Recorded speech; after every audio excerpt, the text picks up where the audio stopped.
If you had some anaerobic digestion people in here, they'd probably say there's 50 to 100 different designs of anaerobic digesters. I try to just simplify it down into 5. So we'll just try to focus on 5. And we'll go over each one a little bit. The first one is the complete mix. And we've kind of already discussed this. Manure or organic waste will come in. It will come out. And it'll ensure that it's mixed completely so that sand stays suspended, the bacteria can get to its food, and the temperature is constant throughout. And then they have their headspace up here, and as the gas builds up, the gas comes out. That's your most simple design. It's called a complete mix or completely stirred tank reactor, CSTR. It's usually a vertical tank. Usually is a steel tank with some insulation on the outside. And these are the digesters that you will see pretty much exclusively all throughout Europe and at all the wastewater treatment facilities in the United States. When did they start doing anaerobic digestion? There is evidence of people, the Romans and Arabic people understanding anaerobic digestion, Chinese people understanding it way, way back to 0 AD, 0 BC or before. England, I'm not the greatest historian, so it's being filmed here, but I think England was one of the first places, plus eastern United States, to do a large municipal digester around the 1800s, somewhere around then. We've been actively doing digestion at municipal wastewater treatment plants and some industrial facilities since the 1900s, I believe, or particularly since 1950s onward.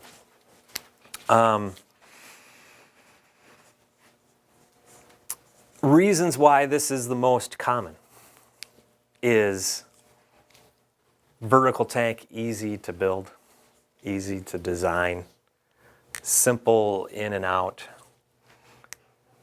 either using an impeller or biogas or all the ways we've talked about mixing is pretty easy to do. Takes a small footprint because it's vertical, and in Europe, not a whole lot of land base.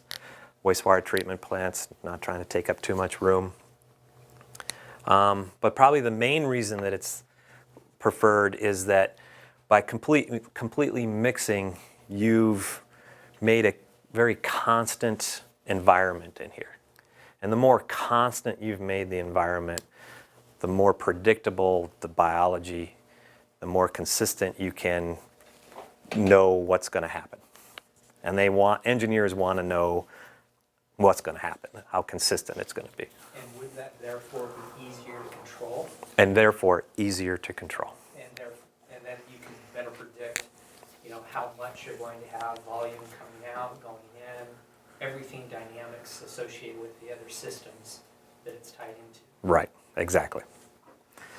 I'm going to talk about this a little bit more, but within each digester, you can choose to have your bacteria be a different type of bacteria. Some bacteria like to live in low temperatures, below room temperature, called psychrophilic. Some bacteria like to live just like the human or cow's body temperature, 100 degrees Fahrenheit, mesophilic. Some like to be way above the typical human temperature of thermophilic, 130 degrees Fahrenheit or so. There are different species of bacteria that prefer those different temperatures.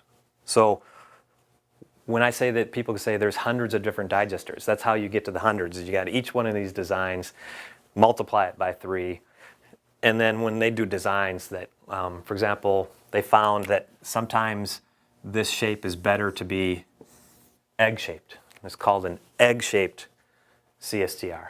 And the egg shape just has to do with more efficient mixing. Is that really a different reactor? On one engineering level, it's about the same. So that's why I kind of simplified down to 5. Second type of digester, and I'll come back more to that in a bit, but second type of digester is called a plug flow digester. It works on a concept of first in, first out. That's not necessarily the case here. If I put some manure in here, it could just randomly take quite a bit of time for itself to work its way out. Others could maybe short circuit and go straight across. So they often have what's called a bell curve. You know of the bell curve from your grades, that when someone takes a test, there's always going to be some that get an F, some that get an A, but most get a C. Here, it's saying that when a complete mix, some will be in for a very short time, some will be in for a very long time, but most will be in a medium time. And if you design this to be 20 days that the liquid is in here, they're saying most of the average will be in there 20 days. But some will be in shorter, some will be in longer. There's some negatives about that, and we'll come back to that. And that's one reason why people do plug flow is like a tube of toothpaste.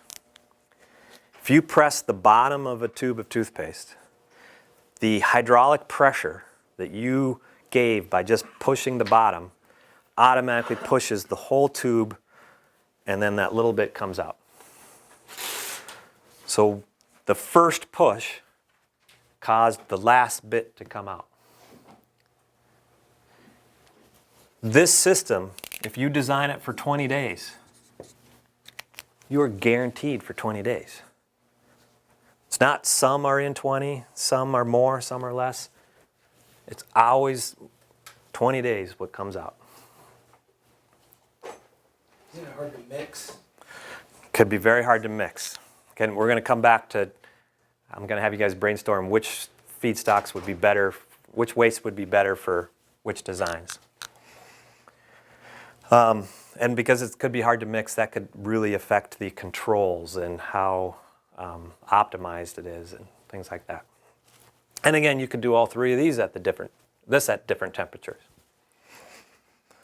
Third is called a packed bed or biofilm reactor. I kind of quickly alluded to there at that desk, is you put little pieces of plastic or rubber tires or pieces of rubber or whatever material in there, and you spray the manure down through it, and then it comes out. Some of it you recycle back, some just comes out.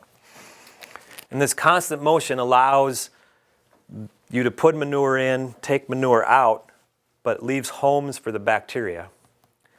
And then if this has like 1x the amount of bacteria, this theoretically could have 10x the amount of bacteria, and there would be 10 times more efficient. And then its size would be maybe 10 times smaller. And then you could maybe have a lot of cost savings by having a smaller reactor.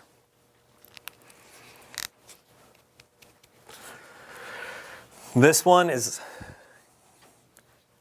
the covered lagoon that we talked about. It's just a very, very simple in, out. Maybe you no heat because you're near the equator or you're in California.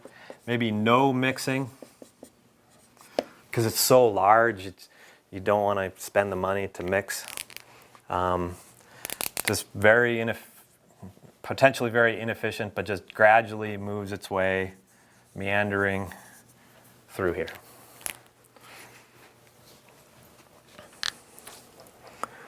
Fourth, it's probably the most complex or creative of it, is you have a layer of thick manure down here, and you push the new manure that's coming in up.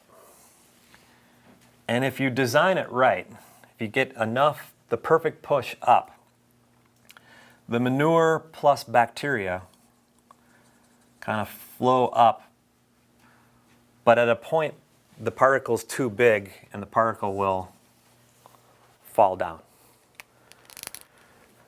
And what this induces over time that they found, it kind of was accidental when they first found it, but eventually realized, is that the bacteria, I told you the bacteria will kind of attach to plastic.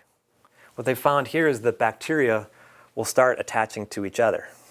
One bacteria will start attaching to another bacteria, and the ones that did a really good job of attaching get big, and because they get big, they fall down.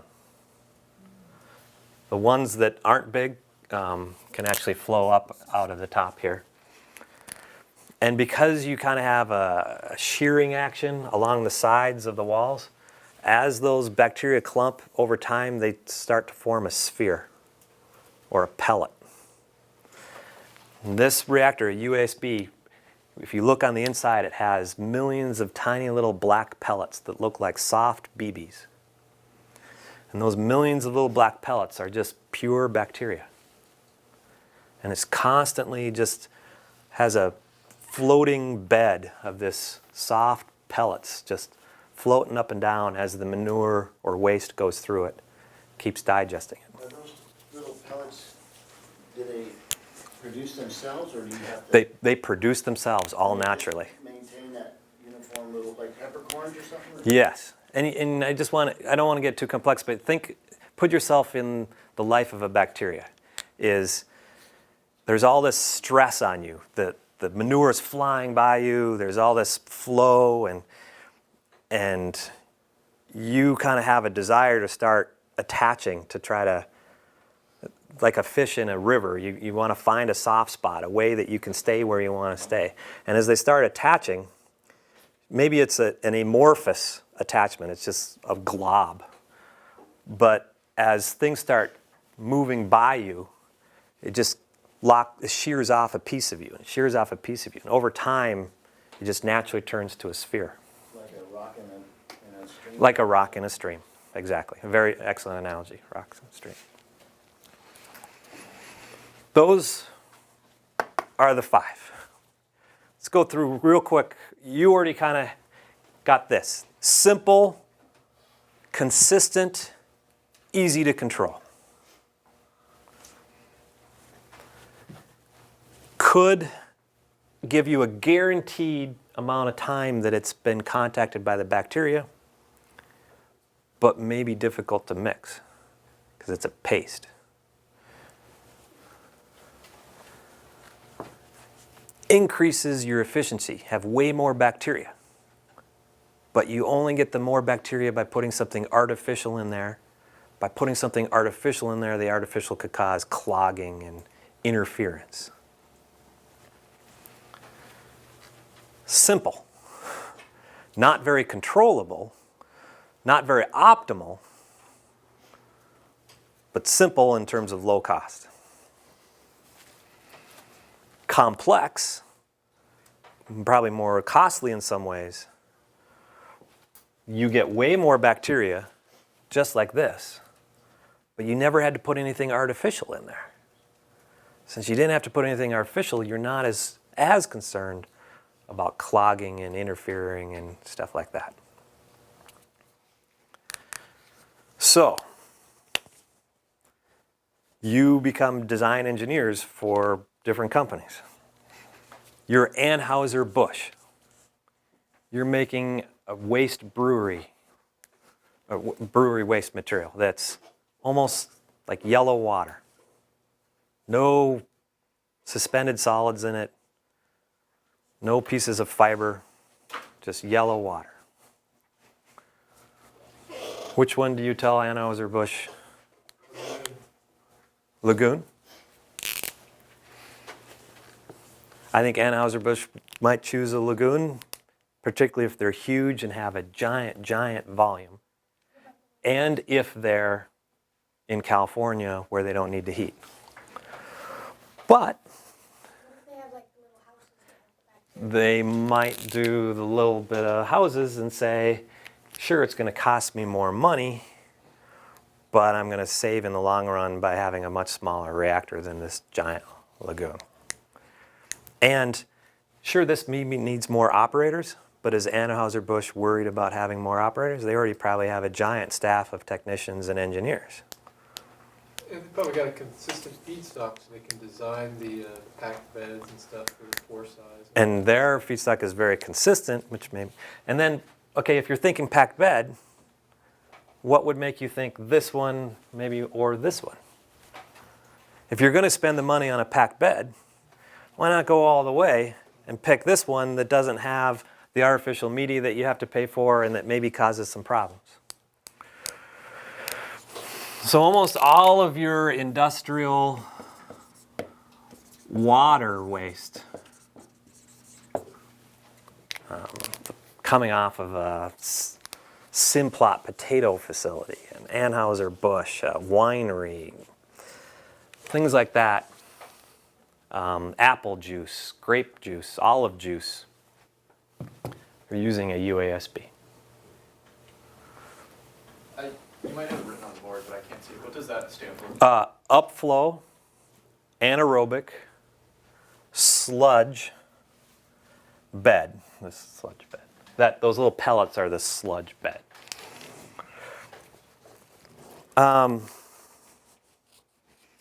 Dairy manure with the fiber in it. Which ones can you rule out? The little bed one will not work. What else? First in, first out? Not yet. Because I maybe didn't explain this one so well, but you can kind of rule this one out because this bed, you want it to be just those pellets. What's going to happen over time with dairy manure? This bed's going to be full of fiber. And this is going to fill up and fill up and fill up, and it's going to get to a point that all of your bacteria just go out, and you don't form your pellets anymore. So, and that's what I think covered lagoon would be great if you are in California. So people, the United States Department of Agriculture will say, if you're below the 40th parallel and you're a dairy farmer, and particularly if you're using flush dairy, and I know some of you aren't dairy people, but flush dairy is a manure handling system that uses way more water, then you'd want to use a covered lagoon. Why, if you're using tons of water, would you not want to use one of these? It would have to be just huge. So you might as well take advantage of your already extremely huge lagoon and just cover it. So that's exactly what USDA says. Below the 40th parallel, you use a lot of water, covered lagoon. If you're above the 40th parallel, where you can't take advantage of this no heat thing, you don't want to use this, you don't want to use this, you don't want to use this. It comes down to these two. And these are the two people that are fighting against each other all the time. Upright tank, horizontal tank. Upright tank, horizontal tank. There's a war between them. Who's better? ANGAR, who's built all the digesters up in Washington State, I think did a creative thing. Because traditionally, a plug flow has no mixing at all because it would be very hard to mix because it's a paste. The second you have no mixing, your optimization, your performance, your controls are going to go down. So if it was complete mix versus plug flow, I think it's a no-brainer. You go with complete mix. But what ANGAR did is they said, we have a way to use the biogas and mix just in this localized area. So if this is the tank that the manure is going through, just here, it mixes this direction. When it gets here, it mixes this direction. Here it mixes.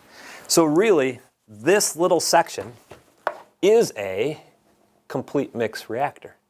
This section's a complete mix reactor. This section's a complete mix reactor. It's a series of 5 complete mix reactors, or 6, or however one you count, connected together. So you get the best of complete mix, because you get really good performance, homogenized, easily controllable. But because you're only doing these individual ones, you still get the first in, first out. Yeah, like baffles in between.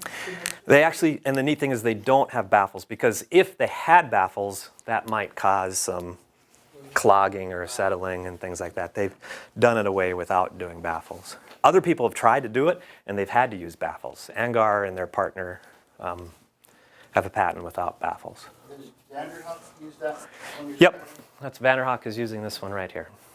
I'm not here to be a proponent for one design or other. I'm kind of just bringing this up. You guys have to decide on your own. Maybe one real reason I'm bringing it up is one of the largest suppliers and hirers is Angar for the 3-state, 4-state area. So you might be most familiar, most likely working with this one. But if you're not working with this one, I bet you're working with this one. If you're not working with that one, you're working with this one. And maybe, and this was the goal, we wanted flexibility, Chris, right? Is that maybe you just have the skills that you get hired by Anheuser-Busch. Maybe you thought you were going to work on a dairy farm, but maybe you get hired by Anheuser-Busch. And you're working in St. Louis with that. And that's the goal, to have you be able to have flexibility to be hired anywhere. Here's the reason why on a dairy farm, first in, first out is so important. At the end, and this is kind of getting to your question I said I'd come back to. At the end, we still have this liquid manure. And the liquid manure still has what contained in it? Bacteria and the fiber. But that fiber should be cleaner fiber, because all the little carbohydrates and proteins and fats that were on the surface of the fiber have been digested. Think of the fiber as being scrubbed and cleaned. So they take a simple mechanical separator from that video and separate out the two, a liquid portion that still has some solids in it, but small solids, and then this fiber material. And that fiber material goes back as bedding for the animal. When these digester people first suggested this concept to dairymen who are used to bedding on sand, said, "You're crazy. I'm not going to have my cows sleep on what they just defecated." And the digester people would say, it's not what they just defecated, it's what they defecated that's been treated for 20 days. And it took a while, but we have plenty of evidence out of Cornell, out of Washington State University, out of Penn State, showing that you bed on this, animal health is just fine. The somatic cell count, which is a measurement of the animal health, is the same or if a little bit lower. So now we have over 250,000 cows in the United States sleeping on their own anaerobically digested, treated, defecated, fibrous waste. Doesn't it take energy to dry it out? They don't even dry it. The separator separates it, and then it goes through a screw press or a belt press and gets it to about 70% moisture, 30% solids. And even at that moisture level, it still makes a great bedding. Some of the dairymen they're not used to that. They'd say, oh, it needs to be drier. Problem is when you make it drier, the wind comes and just blows it away. It's actually better, I think, to be more wet. But what Angar can do as a selling point is that one way they can kind of guarantee that this is a better bedding product than this is they say that has been eaten by bacteria, guaranteed 20 days. This one cannot say that. Maybe it's a minor point, but... Well, aren't you going to have less pathogenic bacteria in a plug flow versus a complete stir because of the residence time factor? Yes. So we're saying that it's a positive. Yep, positive. Now, another one that people, it's been living in a tank full of bacteria for 20 days. So you're going to say, what are you talking about? This is full of bacteria. Yes, it is full of bacteria. The neat thing, it's full of and I wouldn't say good, but anaerobic bacteria. Anaerobic bacteria aren't really considered human pathogenic or animal cow pathogenic bacteria because we're an aerobic organism. So is it kind of like probiotics? Yes or no? Yeah, a little bit. Because the probiotics are actually trying to accentuate the bacteria that are in your large intestine, which a good percentage of them happen to be anaerobic bacteria. And yeah, probiotics.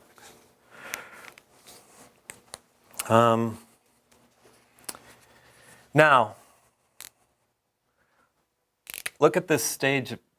This is a very rough graph. It's not so scientific, but I'm saying that the thermophilic bacteria actually grow better and eat faster and do their job better than mesophilic and sarcophilic. There's an equation called the Arrhenius equation, famous scientist, that basically showed that as the temperature decreases, the efficiency of the microorganism goes down linear or logarithmically.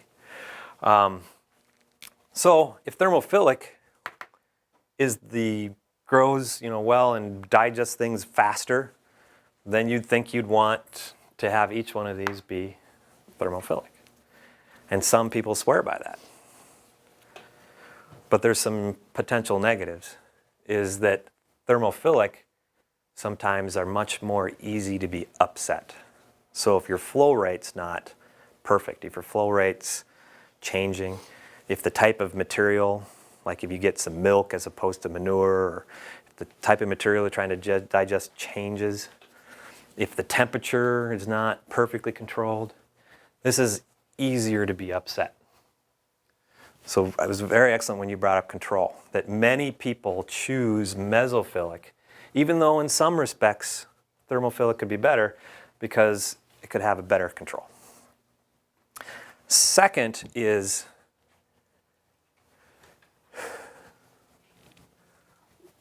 if you wanted to digest the fiber is difficult to digest. That's why we don't eat plants for us. If you wanted to digest the fiber, then you might pick thermophilic because it might do a better job of digesting the fiber. But if you already have a high value use for the bedding, there's no real need to do thermophilic. And that's why in the US, on farms, because we have control issues, we tend to always do mesophilic. So let's just go down to California. We'll use California example below the 40th parallel.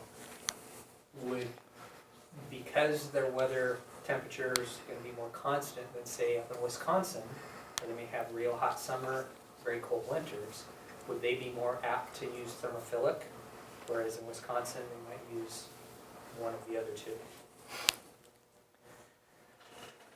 I'm going to say no, because the control is much more than the temperature. It's the feed also. And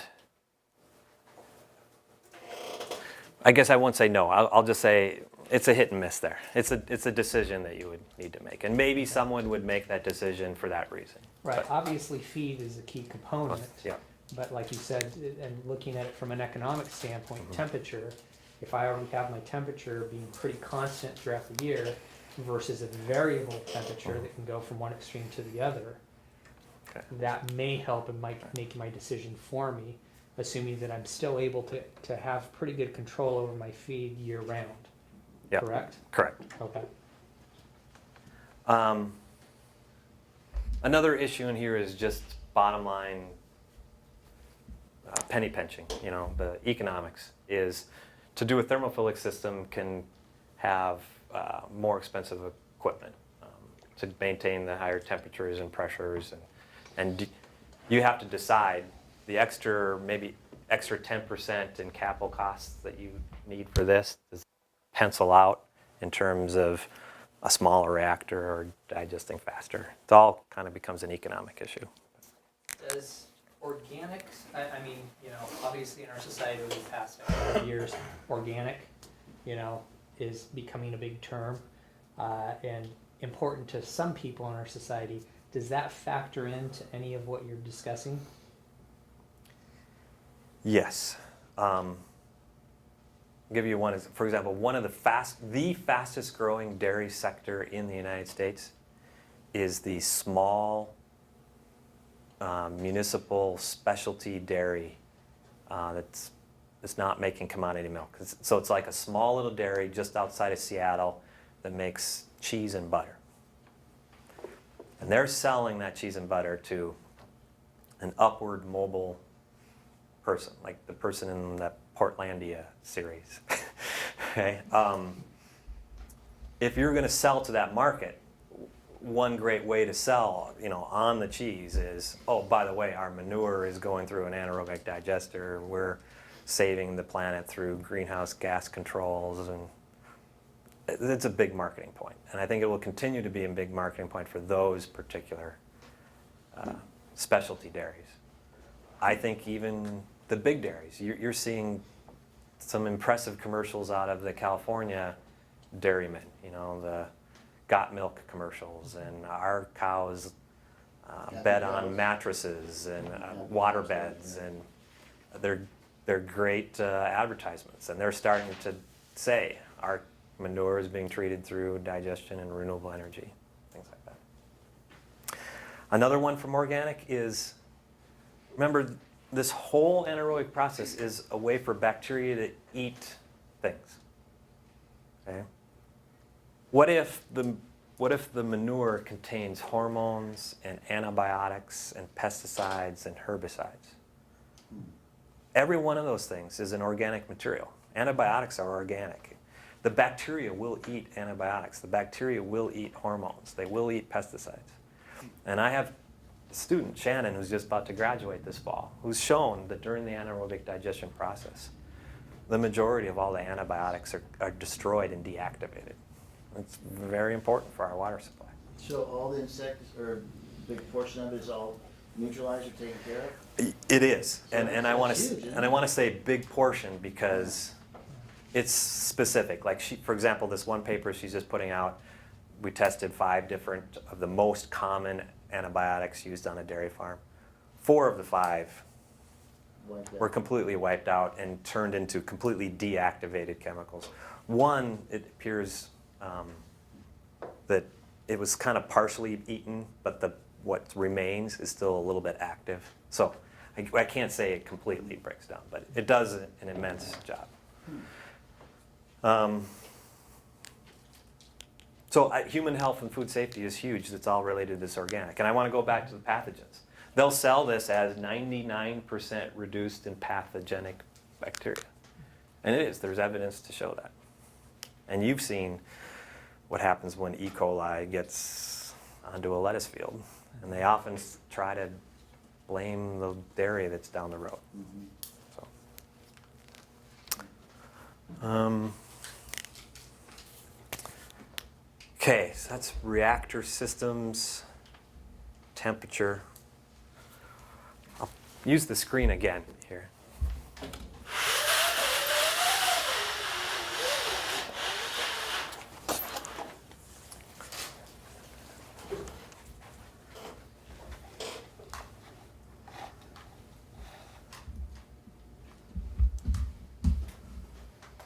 The example of a rural dairy-based system. But whatever their design, all digesters follow the same underlying concepts. Anaerobic digesters are basically carbon conversion tools. They simply take the I think the organic computer's carbon in that's sleep inside mode. the manure and turns it into a gaseous inorganic carbon, which is called biogas. Biogas is methane and carbon dioxide. It's the methane that we really want, so we can use it for fuel or as power or electricity. Without anaerobic digestion, manure management has traditionally been limited to simply storing untreated manure in lagoons and later applying the untreated liquid onto fields. However, this practice leads to potential air and water quality issues, such as nutrient overloading to soils, release of phosphates and nitrates to water supplies, and emissions of odorous volatiles, ammonia, and greenhouse gases, such as methane and nitrous oxide. Ah, okay. Anaerobic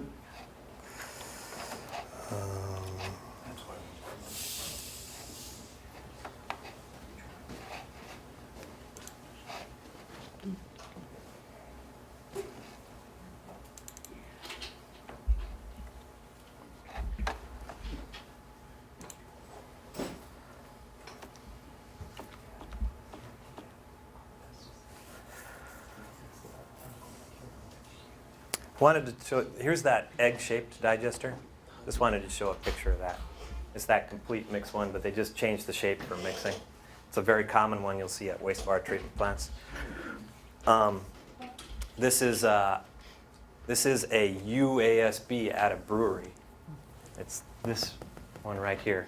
It's kind of hard from the outside to distinguish this or that packing material from the complete mix.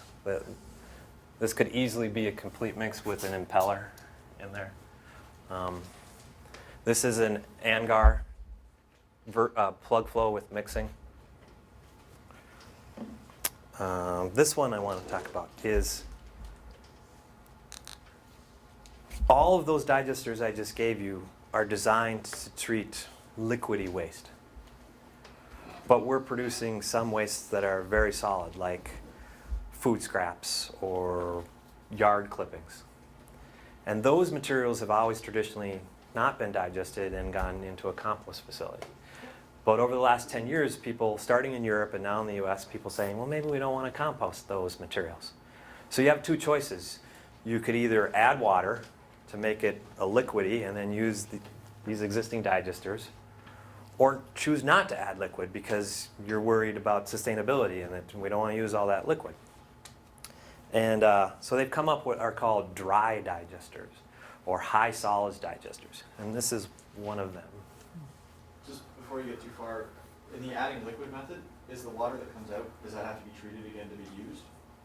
Like, is the water become dirty after it goes Right. through the digestion process? This is a very good point. So the main reason they don't want to add the water is that usually it means that you can't take that dirty water and reuse it. So you're always using new fresh water. On top of the fact that you need Right. a lot of water. Yes. The water that you have is wastewater. So you're using a bunch of fresh water, which you don't want to use, and you're producing a bunch of dirty water that you have to put on a field. A lot of negatives there.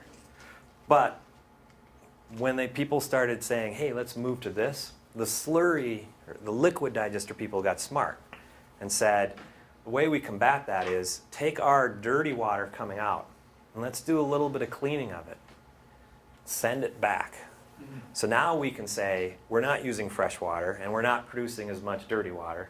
We're pretty much like these, but they're going to say that we're actually better than these because it's a liquid environment and bacteria can swim and move around better and therefore can eat better and can do their job better.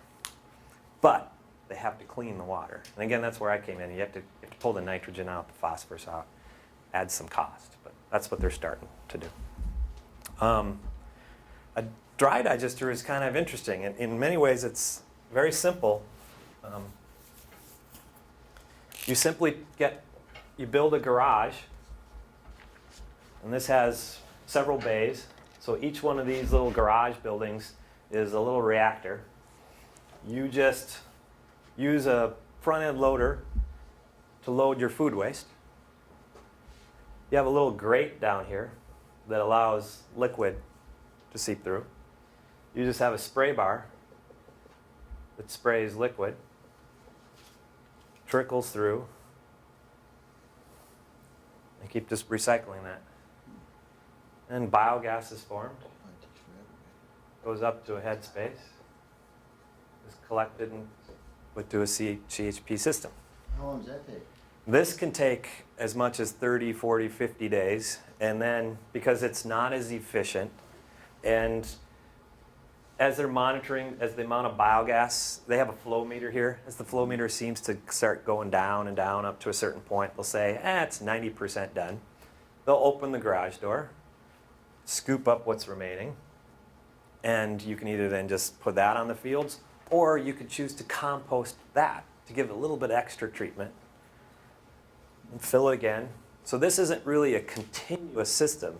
It's a batch loaded.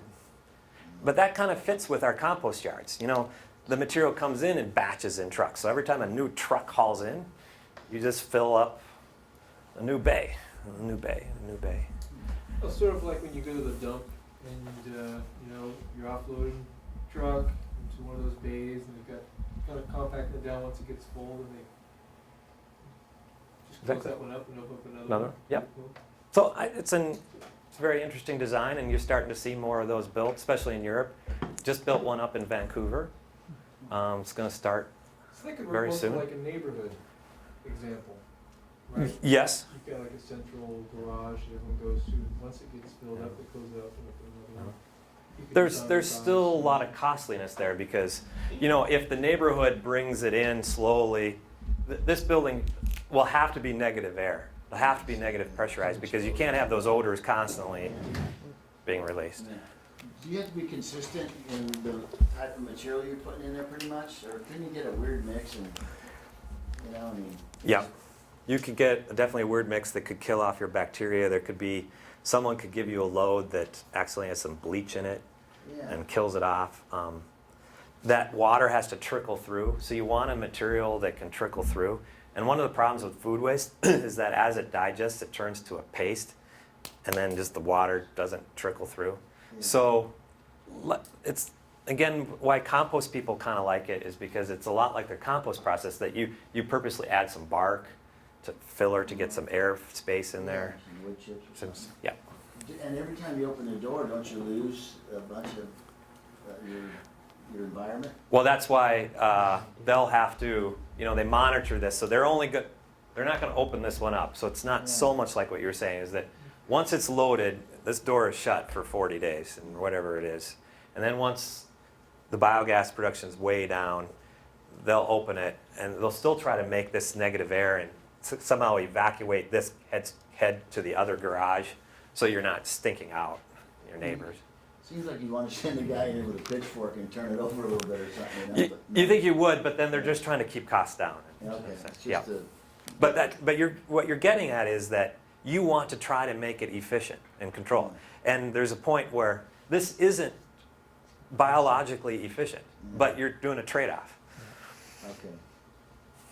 Is that kind of like the starter kit? Yeah, and that's another one that I've never mentioned here before, is that technically at these digesters, you don't have to add bacteria or a starter kit because like in cow manure, the bacteria is there. But usually what they'll do is, like, if it's a brand new digester, like up at Adaline that just came online, they will take the liquid waste from another digester and fill it half full with all old digested liquid waste, put in the other half with fresh manure, and they'll let it sit for like 20 days. They won't feed new manure to it. They'll just let it sit as a batch. And, It's kind of like making sourdough bread. exactly. And then once they think they're starting to take off, then it goes. And then remember, another difficulty on this startup is that at first you're not making a whole lot of methane. You're making more carbon dioxide than methane. And so your engine, it can't run. It's just, there's not enough BTUs there to run. So they'll have to bring in a portable propane heater to just heat the digester for the first 30 days until the engine comes online and you got enough heat. So there is that's a whole lesson we'll have to do on startup. But I think you'll see more and more of these high solid digesters come. Okay, let's spend a little bit of time on actually what's happening here. And don't be freaked out by the fancy words. I just want to, the main lesson here is it's a step-by-step process that has tons of feedback loops, meaning that everything's interconnected. And it's a whole ecology of bacteria. It's not one type of bacteria. It's a whole ecology. And like the probiotics in your gut, they'll tell you there's hundreds of different organisms in your gut, and it's true. And every one of those dozens has to be working together. And if you screw up one, then you can screw up the whole process. Organic waste is made up of giant molecules which you call carbohydrates, proteins, and lipids. Carbohydrates are sugars that are attached to each other in long chains. Lipids are fatty acids connected to each other in long chains. Proteins are amino acids connected to each other in long chains. There is one set of bacteria and chemicals that the sole purpose is just to chop those chains everywhere and end up with individual units. So Proteins turn to amino acids, lipids turn to fatty acids, carbohydrates turn to sugars. That goes very, very quick. It's very easy to chop. In fact, when we digest, that is already occurring with your saliva and your stomach. It happens within hours or just a day or two. Then these things need to be broken down. These take longer because it's not just chopping it, it's having to break it open and completely chemically transform it.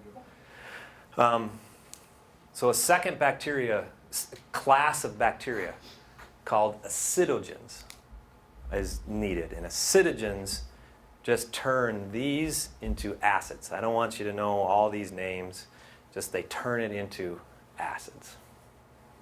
And again, that's what your stomach and intestine's doing too. That's why when you throw up and you have that acidy smell and acidy taste, it's what you're doing. Although you're doing it with an aerobic process, they're doing it anaerobic. If we were to stop the process here, you wouldn't have made any energy because no methane is produced. The only waste product from these bacteria is pretty much carbon dioxide, a little bit of hydrogen, but mostly carbon dioxide. And then you have these chemicals, these acids, some of which smell terribly. Butyrate is basically synthetic vomit. It's the chemical that causes vomit smell. I am very well, my undergrad thesis was working with 3M where we made this chemical and used it as a control for a temperature sensor. But I was trying to optimize the temperature, so I had to work with this all the time. And I would come back to my dorm, and all my dorm mates made me strip off my clothes before I got into the dorm because you just smell like vomit the whole time. So you do not want to stop here. But thankfully, there's a whole nother set of organisms called the methanogens that love to eat acids and turn it into methane and carbon dioxide. Basically, this complex thing breaks down into 3 steps. Chop it up. One set of bacteria to make acids. One set of bacteria to turn acids to methane. It's more complex than that, but just keep it to that. 3 steps. Where the feedback loops come in is, let's say, okay, I want you to understand that these are waste products. It's not that these acid formers want to make acid. They want to make energy, and their waste product is the acid. We look at it different. You know, we look at, oh, they're the acid formers. Well, it's not why they're making acid. They're making it for energy, and acid is their waste. Their urine is the acids. If this builds up, if you do not have very many methanogens, then these acids are going to build up in concentration. And if these build up, it's basically these bacteria are swimming in their urine, swimming in their waste. They're going to die. So that's where the feedback loop is if these aren't controlled, you get a buildup, a die-off, and the whole system crashes. Down here later, methanogens don't want to make methane. Methanogens want to eat to make energy. Their waste product is methane. If the methane builds up, they're swimming in their waste. They die off. These guys die off. You build up acid. These guys die off. It's all interconnected. It's called a synotrophic system. They utilize each other. So do you monitor the different types, and then if one is low, you add a little bit or something? You can do that in the lab, but it's just too time-consuming and too expensive and too delayed to get an answer to do that in an industrial situation. So as a operator, I mean, you're not going to deal with any of this stuff. You just can't deal with that in the industrial setting. But what you can do is these guys make carbon dioxide. These guys make methane and carbon dioxide. So let's say you're monitoring the engine generator set. And for 1 month, it's been 60% methane, 40% carbon dioxide, which is a typical ratio. Then you come in the next morning and you notice that the methane has dropped from 60% methane to 50% methane. And your engine's starting to cough and spurt. That's a good indicator that something went wrong here. And it's a good indicator that either you have too much of these guys that spit out a lot of carbon dioxide, or not enough of these guys to make methane. And it's not your job as an operator to really recognize that and fix it. It's your job to go to whoever your boss is and saying, the engine's about to shut down because the methane's down. The methane went down very quickly, and that's your boss that will say, okay, I'm now going to call WSU or get an answer as to why. And it could be a million things. It could have been a load of bleach came in. It could have been that the foot bath that has copper in it was dumped by a worker into the digester. It could be a million things that affect it. I got a question, just my curiosity, I gotta clear this from my brain. The butyrate smell, is that possible we used to work in Hershey's in California, had a plant one time, and there were certain areas of this chocolate plant, it smelled like vomit. It would just, it would get on your clothes and it was gross. Could that be a butyrate type thing? If it smelled like vomit, I'm sure you were making butyrate. Yeah. I mean, it was not very pleasant, but Yeah. just certain area, whatever the process was happening there. Yep. Okay. And these acids are typically produced in any biological process. So at a Hershey's or where I could see it being produced. Yeah, Yep. it's kind of weird. I was wondering about that. Yes. Like you've been talking about maintaining a balance between the two sets of bacteria. How hard is it, and how quickly does it get upset? Like, how time sensitive is that equation? Yep. If something fails, how quickly do you have before the whole system shuts down? Because I imagine that's a fairly large concern from an ownership perspective. Like, if something goes wrong, how much time do I have to fix it, or is my very expensive anaerobic digestion machine that I just installed on my farm gonna Right. completely? What I'll typically see, if you the two main things as an operator that you would monitor would be the methane content and the pH, because they're real easy to monitor. And if you're doing a good job noticing, like you come in that morning and notice that those two are changing and changing rapidly, you probably have like a week before you're either crashing, and very rarely, these are pretty robust systems, so it doesn't completely crash that it's dead. But it crashes to a point that the owner is getting very upset because he or she has to make a certain amount of methane, a certain amount of electricity to pay off the debt and make a revenue. And if you drop below that line, they're going to start getting upset. So you have a week to try to find what the problem was and maybe do some tweaking and adjustments. And now I'm about to move to a point where we're going to talk a little bit about some quick tweaks and adjustments you could do. But before we do that, is there any questions? I'm trying to purposely not, I don't want you to be freaked out and think that you got to know that chart or all the biology. Again, it's just, we're not talking one type of bacteria. We're talking three main groups that actually is many different species, but three main groups, and they're all a family integrated with each other. Okay. The biggest control you have as an operator is, I told you that the first, here, I like to use the plug flow because it's first in, first out. So you can almost think of this plug flow as this chart. Okay.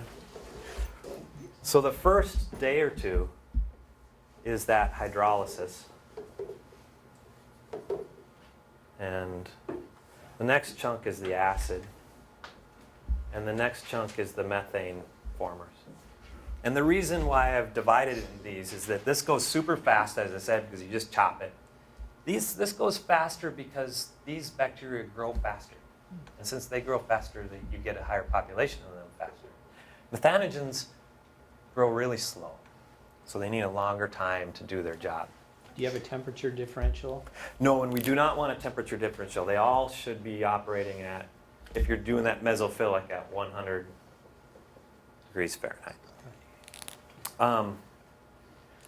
What almost every digester does is they will take some of the liquid, like 10% of the liquid, and send it back into the front. And the reason for that is that's you making sure that you're sending a good, healthy supply of methanogens back to the front to kickstart it. Because if you didn't do that, these acid formers might overgrow in ratio. And when they overgrow, you get that souring and problem. So if you come and see that the methane has gone down and the pH has gone down, and the pH would go down because these are acid formers, and so that's an indication. Your immediate thing after you talk to your boss would be up this to 20%, 30%. I'd just, because it can't make it worse for you. It's something that won't hurt you. At best, it's going to help. Maybe it won't do anything, but that would be one of the immediate things to do. Second thing is you have a certain flow rate coming in. You might cut that flow rate by 20% or so. Just try to feed it less and see what happens. If none of those things are really working,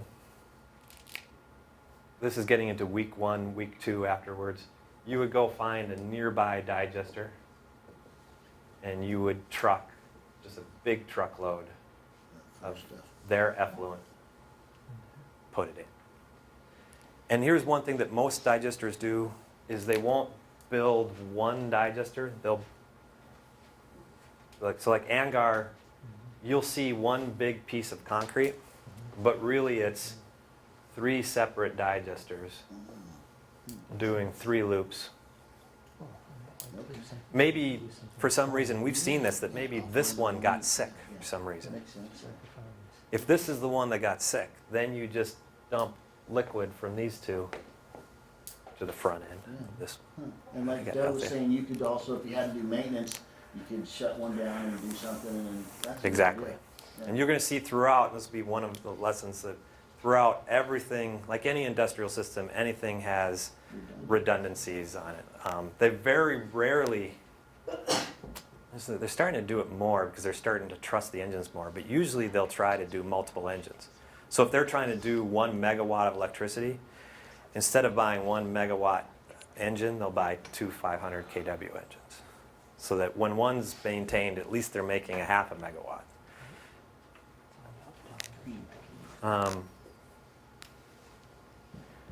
The reason why dairy manure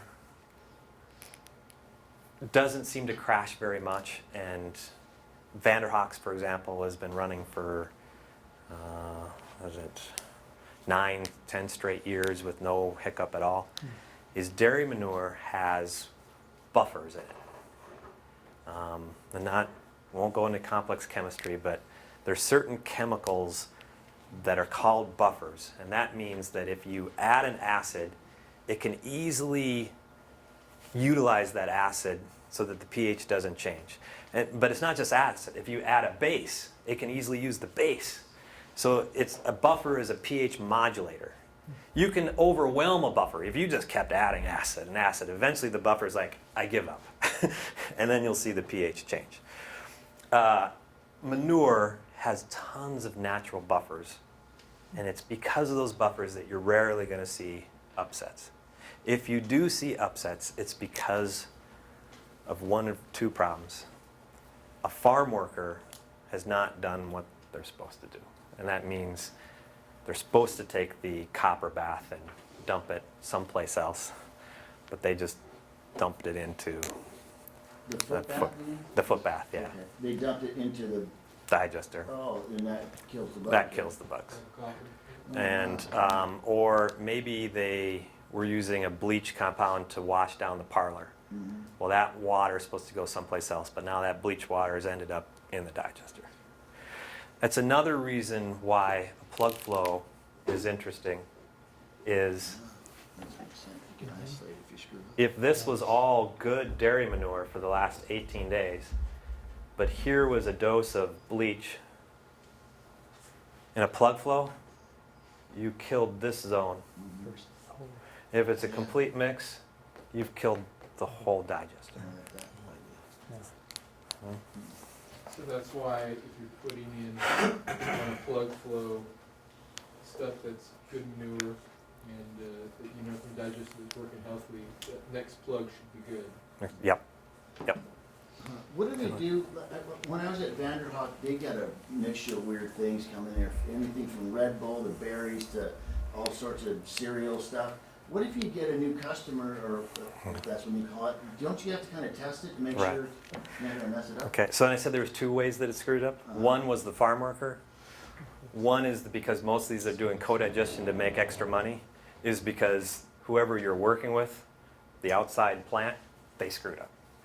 And that happens more often than the farm worker, because most of what you're buying is from a brewery or a fruit process, some kind of processing plant. And you know that every processing plant uses a wash water, a bleach water, or some kind of thing. It's them screwing up. So And what- for example, to more answer your question is, Angar has several big, as the largest digester in the world, down in Jerome, Idaho. And what's the word? The new yogurt, the Greek yogurt. Yeah. No, yeah, Chobani. So there's a giant new Chobani plant down there. And the Chobani plant has a waste material. And they were putting it through a polymer thickener to get a thicker material. And Angar was interested in using that material. And so they sent it to me to verify. I do a little mini digester in the lab, and I say, this is how much biogas it's going to make. And I tell Angar yes or no. And I told them yes. Made great biogas. There's no problem. Looked beautiful. 10 days after they added. So for 10 days they were added, and they were making double their biogas. They're happy. 10 days after, this digester starts to look sick. This digester starts to look sick. And they're giving me calls. And I'm freaking out because I think I just cost them millions of dollars and I screwed up. So I said, why don't you send me, well, it was a lot of conversations, but it finally, it usually never comes out right away. After a week of conversations, I find out, oh, the workers were saying that the stuff Chablani was sending starting day 10 didn't look like the stuff in day 1. And I said, why didn't you tell me that from the beginning?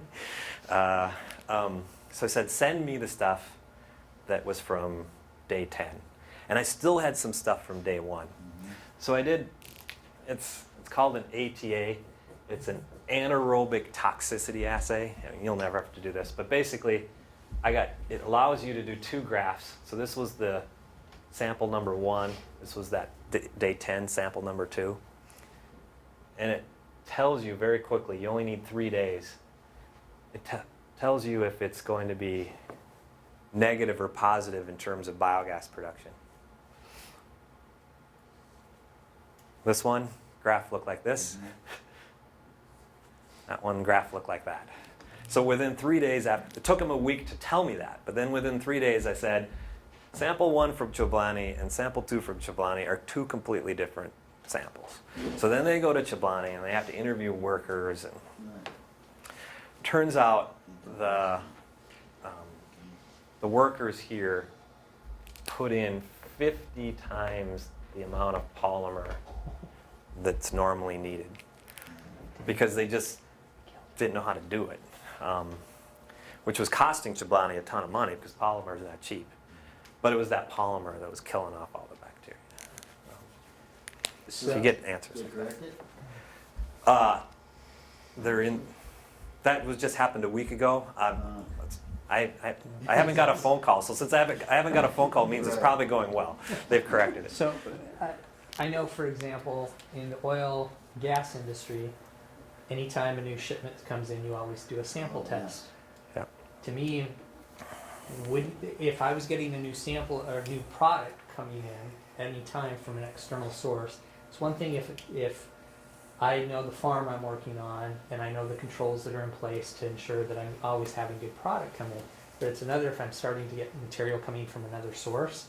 Wouldn't it make sense to go ahead and always do a sample test of that material to avoid Yeah. situations like this from happening? So I think ANGAR kind of meets you halfway, is that if it's a new source, they use me to do that sampling.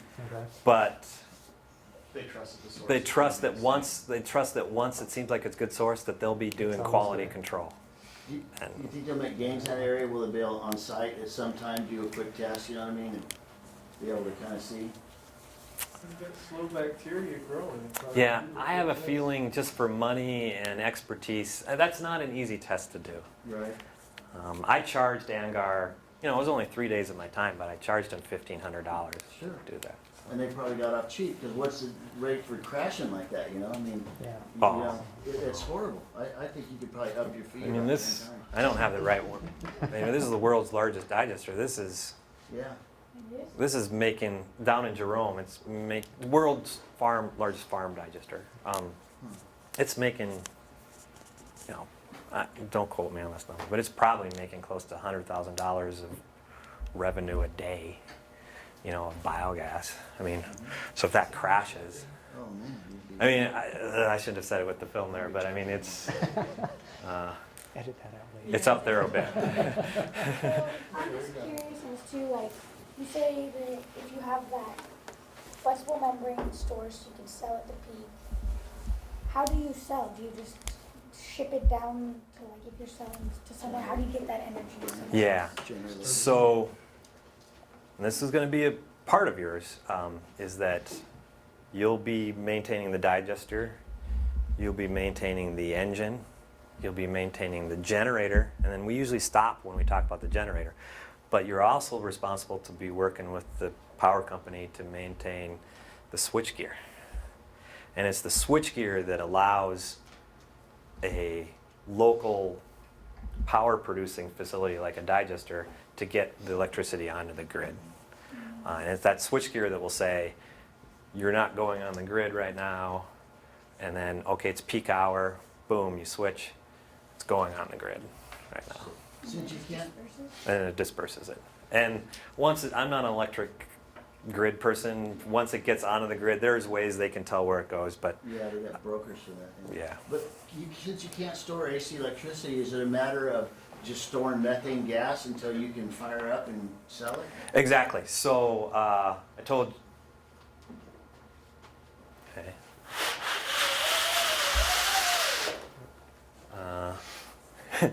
Let me redraw this.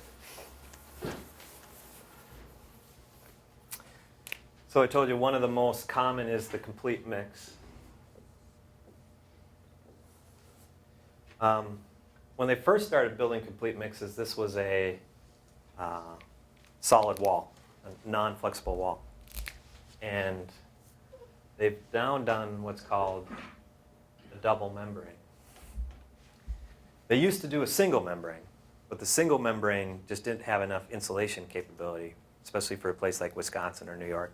So then they do a layer of air in between, and then another membrane, and that air capacity plus the two membranes sort of gives better insulation, but even in Wisconsin and New York, they're having a hard time in the middle of December to maintain heat. Does Gallo have that one? Gallo has that one. Yeah, you can walk on it, kind of. Yeah. Yeah. And I believe it's a double with an air in there. And this will expand, and if done right, you can get 12 to 24 hours of gas stored in there. And then that's when you get to the peak. One where ANGAR's struggling, I believe, I keep telling them, you always have to keep up with your competition. I think if they want to sell more in California, they need to target that peak gas, or peak electric. Right now, their cover is a non-flexible cover. So they don't have gas storage capacity, so they would either they'd have to buy an extra container over here. And you can buy them off the market. It's just a big bladder that's surrounded by usually like an octagon or hexagon or dodecahedron, a framework so it doesn't puncture. But it's extra cost. One reason Angar doesn't like to switch to this is because traditionally they've been selling in Wisconsin, New York, and they want to keep temperature. That hurts with temperature. There are some, Angar, I don't think it's cost complexity, there are some that have a hard top. So it's not a flexible cover, but just the biogas pressure just lifts it. Floating? Floating top. That's a gas thing, right? How many cubic feet of methane an hour does like a 1 megawatt, the engine? Okay, so dairy manure. Angar is typically very consistently making 110 cubic feet of biogas per cow per day. Anybody got their calculator out? Okay, you got a calculator. So that largest one down in Jerome is 15,000 cows.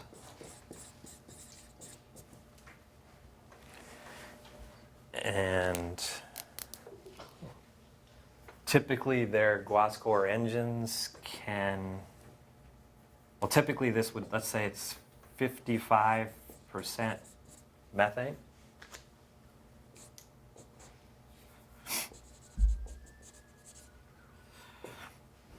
And their typical Guascor engine does 10 cubic feet of methane per kilowatt hour. So 110 times 15,000 times 0.55 divided by 10. 90,750.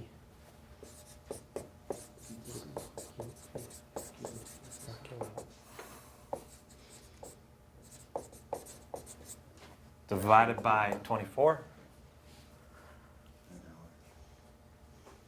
3,781. Yeah, Cubic 3.7 feet meg. per hour, is that what it is? What was it again? I got 3,781.25. Yeah. 3,700? And 81. Well, I did 90,750. I didn't round up to 90. Yeah, 3.7 megawatt. it's pretty good. Per day? Per hour. Megawatt hour, sorry. 3.7 megawatt hour. Pretty good. So that's, I'll keep it cranking.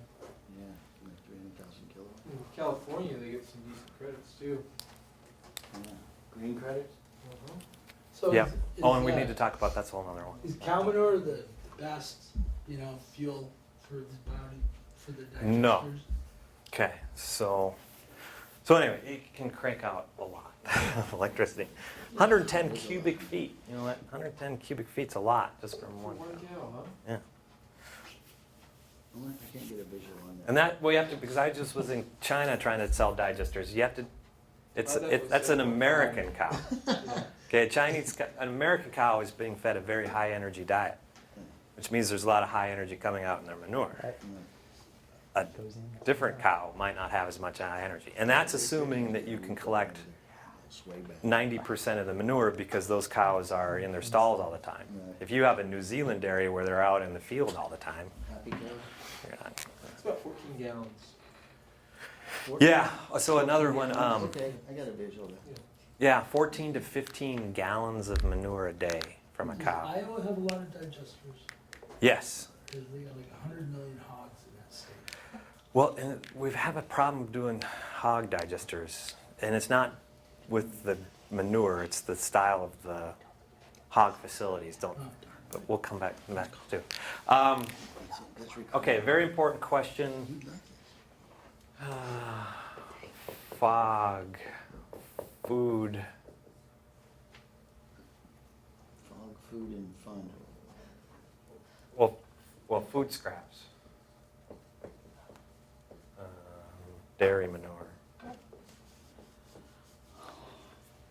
You might not be familiar with these numbers, but this produces 0.9 cubic meters of methane kilogram of VS. So don't worry about the numbers, the units, just the number.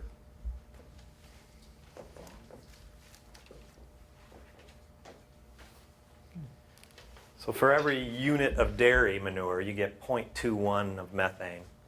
For that same mass unit of food scraps, you get double. Fats, oils, and greases, trap grease, yellow grease, you get 0.9. You get other stuff, you know, that chablani was coming in at like 0.7, something, you know. So when you start doing co-digestion, we call it, you can easily be doubling and tripling your biogas production. And then therefore your revenue. And if you're actually getting a tipping fee for it, but you don't always get that, you're not only getting extra revenue from the electricity, you're getting extra revenue from the tipping fee. Do you think like Dairy Gold and Linden would, instead of putting all that in the wastewater, if they were to, would they generate waste materials that could in turn generate methane? I would love all the waste material to go from Dairy Gold to the digesters up there as opposed to the wastewater, because you're just not getting energy out of it. And you're impacting the loading of the Right. waste. Yep. So they do have usable stuff coming out of there, right? Oh, they If do. they just, I guess, don't mix it, clean it up, you know, separate the good stuff from the cleaning agents and the weird things and Yep. CIP and all that stuff. But this is where the Dairy Gold plant up in Wackham's going to have to, should improve. They're doing some amazing stuff down in southern Idaho. You know, their Dairy Gold plant is not just making milk and then a waste product. They're taking that waste product and turning that into high value proteins and whey type materials. And then you got the yogurt people. So I think I wouldn't go Dairy Gold, then waste straight to a digester. I'd go Dairy Gold to some more further processing to make multiple more products, and then the waste from those to the digester. Are you familiar with a company called Hillmar Cheese in California? Mm-hmm. Do they use any of that? I mean, because they're huge. They make a lot of cheese and they have a ton of waste stuff there. In fact, we've gotten them in trouble because they had trouble disposing of all this stuff. You know, they were putting out the fields and all that. Wouldn't that be a great candidate for that? It would be, and that's one of the reasons why they've started to go that route of making extra products, because it was costing them so much money to dispose of that they decided, you know, I got to spend money to clean this up, and if I'm going to clean it up anyways, I might as well make a high value product. So usually with the cheese whey, they're pulling out that really rich protein Oh, yeah, content, they got a whole- and then what's left behind after you pull out all that protein is just kind of sugar water, dilute sugar water. Yeah. But dilute sugar water is perfect for a digester. I think they'd be on that.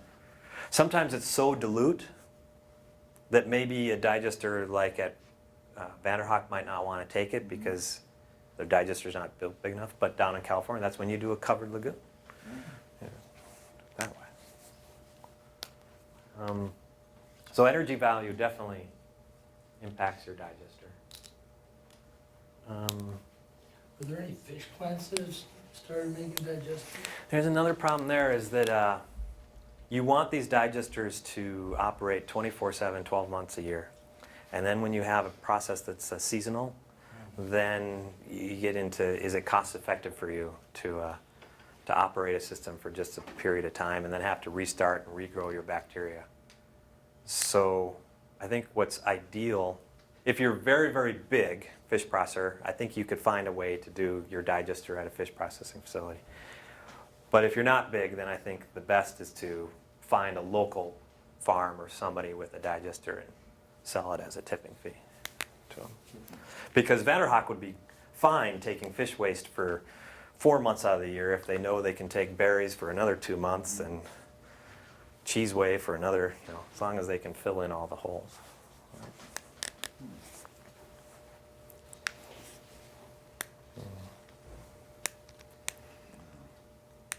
think there was one thing I was skipping there, though, that came up just before you asked the question about the energy. Chris, what was I talking about right before? All I remember is hogs. We come back to hogs. Well, we'll briefly do.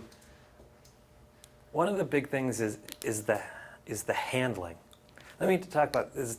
You've heard in the news how we want to try to get off of our fossil fuel dependency, and one way we're going to do that is use all of our agricultural waste to make ethanol, cellulosic ethanol. We're going to use our wood trimmings, wood wastes, and straw from the wheat and corn stover.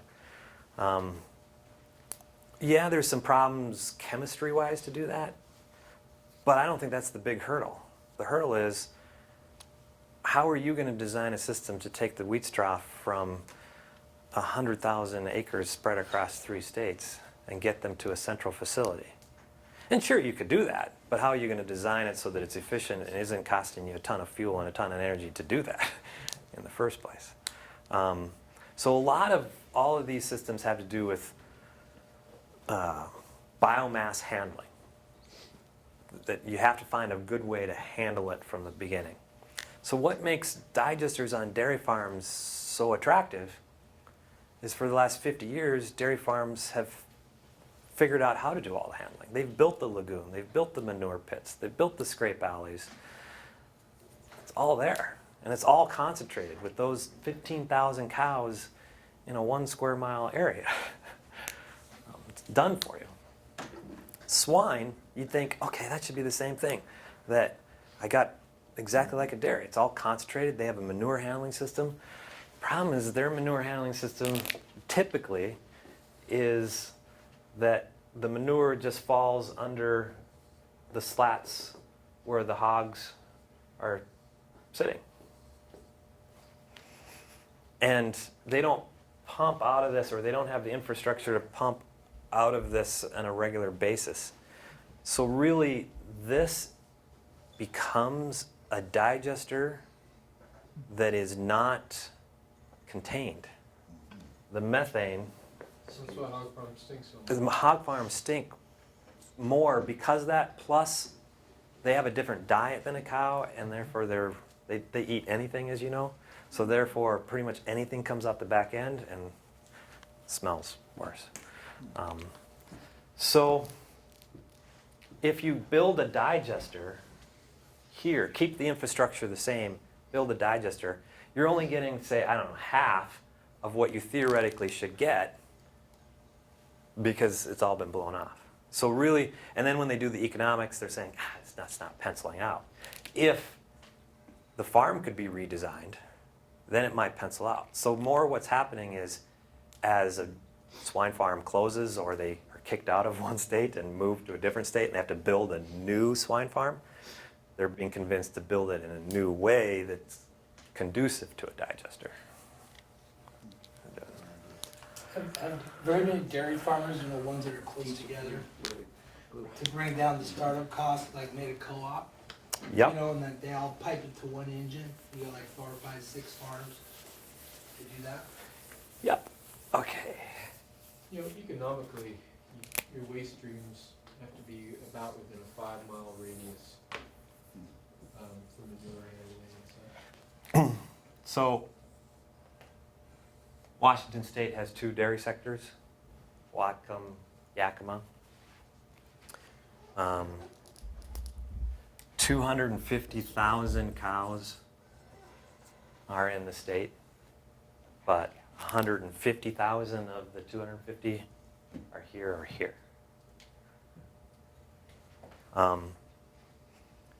There is a project up here with Farm Power, or Qualco, where a couple of different dairies are feeding to one central location. They originally designed it to have 3 or 4. I think Qualco was going to be 3 or 4 when you tour, but now it's only 2. Maybe someday they might get. Yeah, but the original design was to do exactly that, a community digester where they would get manure from several places and process at one central location. We did economics at WSU even within a mile or two, it makes no, it just kills the economics to truck it. It's how much cost it is to fuel-wise to truck.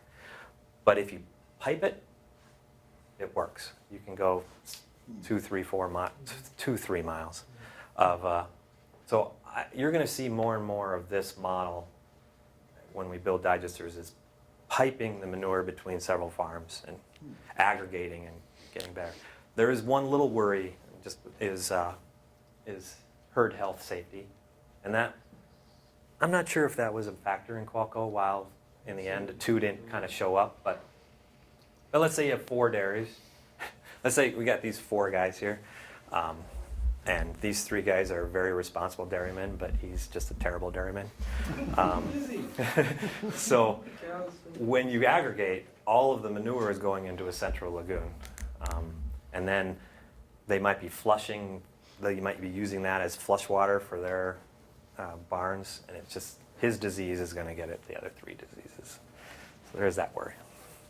So I'm unfamiliar how a dairy farm looks. How do they get the manure to where it goes? Is it not like a hog? Mm-hmm. One of the interesting things is it really only works on dairy farms. It doesn't really work on like meat production farms.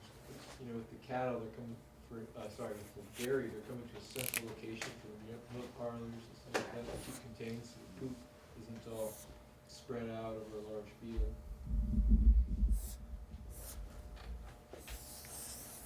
So you have contained poop. Okay, so the cows, there'll be a bar here, and a feeder truck will come by and drop off just a row of feed, some grass and some oats and some corn. And the cows have their little beds here. And they might just be hanging out there or sitting on their air mattress, their water mattress. When the feed comes, this is all concrete here. Feed comes, they just go line up with their head through the bars and eat. And the neat thing, they're a lot like humans. I mean, you might have noticed that when you eat, you can feel things moving in your intestines. That the eating action causes movement in your intestines. Cows even more than that. The second a cow starts eating, he starts pooping. A So lot like a plug flow reactor. a lot like a plug flow reactor. Very, very good. So manure all piles up here. So that's excellent that so even if they're sitting over here, they're not like a dog where they won't defecate in their kennel. They'll poop here. So every time they eat, they poop. Every time they eat, they poop. They're pretty much pooping all the time, 15 gallons a day. But they're eating all the time. They're eating 3, 4, 5 times a day. But the majority of it is right when they're eating. So they eat, starts building up. Then this group of cows is sent to be milked. So they open up a gate, and all these cows leave to go get milked. In a scrape system, they just take a little skid steer that has a squeegee on the front end, like when you clean off a tennis court when it's wet. And they just drive the skid steer, and there's a pit with a grate there, and all of that manure falls into the pit. And the pit is on a float valve. As soon as it fills and triggers that float valve, it turns on a pump, sends it to the digester. Simple. Flush, which California tends to do a lot of. Here's a big lagoon with their manure that's sitting there waiting to be put onto fields during the summer. They send it, pump it to a flush tower, and they use the hydraulic action of the height of the flush tower, just like your water towers, to send water along a channel a flume, and these cows, depending on how they're designed, the cows are either kind of defecating very near this flume, or they're still using a skid steer to sort of push it into the flume. And this water just flushes that flume like a stream. It's like a cow toilet. Cow toilet. That's very good. I haven't thought about it that way. A cow toilet. And it goes into a pit just like this. But this is 8%, maybe 8 to 10% solids. It's kind of how he's describing it. Oil, viscous. This is 1 to 2% solids because they're using so much more water. That's why, just by this, Angar would have to make a digester that's 4 or 5 times bigger than this one. So if Angar had their choice, they'd have every dairy be a scrape dairy. But the reason why large facilities, especially large facilities in California, like to do flush, is that this is very manually intensive. They might, a large dairy might have 50 of these little segments. So you need 50 guys on skid steers. In a California dairy, they might have 50 of these units spread over a long area. And these little flush alleys, just much more efficient for them to clean out. So then this leads them to more lagoons. It's so diluted. Doesn't it seem weird? I mean, we have an abundance of water here that flush like in California, they're really in trouble with water. I know. I go to meetings down there and I say, you guys are crazy. And don't they have to treat the water again before you, otherwise aren't you just recycling all sorts of weird pathogens and things? They usually have several lagoons, so it kind of goes here and then here and then here. So then some of the solids settle out, and they use this. This is called the flush lagoon. So they'll flush from the last one. Okay. So it's a little bit cleaner, but it's not. Still stink water coming through there, right? It's still I mean, stink water coming through there. Yeah, it just seems like an awful waste of stuff, especially with their water situation. So Angar came up with a design because they can't get everyone to stop being flush. So Angar said, okay, do exactly what you're doing. Here's our digester. You know. But before the digester, let me go this way. How do I'm not very good in geometry. But they take this and it just goes into a settling where it's like a swimming pool with a deep end.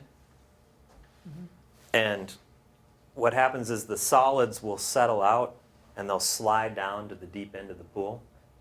And then at the bottom of the deep end of the pool is a submersible pump. And the submersible pump pumps it to the digester. And this basically takes it from 1 to 2% solids to 8% solids. So it's got like a big trash pump on the bottom. Big trash pump. So it makes it so they don't have to make a big digester. But it means that they're only digesting that concentrated solid. There's still a lot of stink and organic material in this liquid that they don't get to digest. So when I told you that they typically make 110 cubic feet per cow per day, here they might make 90 or 80 or something like that. They're losing some. So you get a more efficient digester. That's right. Well, but it's still a lot more efficient than a lagoon style. Still more efficient than the lagoon. But it's really coming popular though, that peak hour thing. So I still keep telling Angar, you got to come up with a better way to do storage capacity. So, if a dairy farm goes big that uses a flush system, switched over to the other one, would they make more money by producing more gas the other way, or have to pay more people in the long run to scrape it? Like if they switched over, would the energy that they're making make up for the man hours? Right. If it's an existing dairy, and I agree with them, they will tell you that the switchover would be too costly to pay back. Even in the long Well, run? if that dairy is operating, that means they're making a profit with the system that they have. But if it's a new dairy, I mean, the other thing is, like a lot of industries, they're very insular, the dairy industry in the U.S. They're either Dutch or Portuguese, and they're all cousins and uncles and aunts and sisters. And so, like you might say, the De Ruiters. You know, the De Ruiters have 10 different digesters or 10 different dairies in California, Washington, Idaho, New Mexico. They're all related to each other.